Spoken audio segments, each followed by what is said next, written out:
US signaled it was not afraid to resume the war with Iran as no deal was signed, despite Trump claiming he was on the verge of reaching an agreement.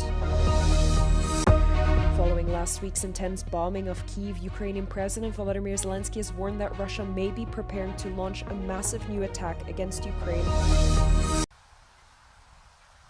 The United States signaled it was not afraid to resume the war with Iran as no deal was signed, despite President Donald Trump claiming he was on the verge of reaching an agreement.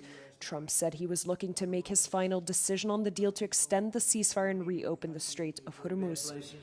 The U.S. president held a meeting in the White House Situation Room with advisors on Friday, but it had concluded without a decision. Meanwhile, U.S. Defense Secretary Pete Hegseth said Washington could restart the war if it wanted to. Our ability to recommence if necessary is we are more than capable. Our stockpiles are more than suited for that, both there and around the globe, because of how we balance exquisite and more plentiful munitions. So we're in a very good place. Trump said the deal must adhere to some of his red lines, including that Tehran should never be able to develop nuclear weapons. Iran, on its end, has pushed back against this requirement. Tehran has repeatedly claimed its nuclear program is peaceful and for civilian purposes only.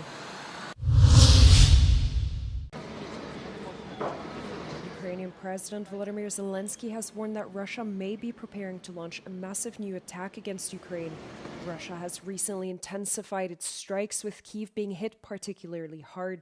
Last weekend, Russia launched one of its largest attacks on the capital since the start of its full-scale invasion in 2022. Ми маємо інформацію від розвідки щодо підготовки Росією нового масованого удару. Будь ласка, зважайте на повітряні тривоги, бережіть життя.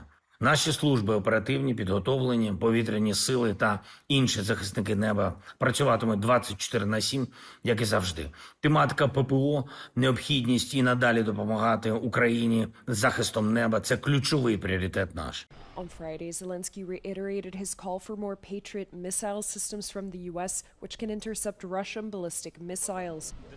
Ukraine has also stepped up its strikes on occupied territories and on Russia in retaliation for the daily Russian bombardments. Europe is currently facing a critical question.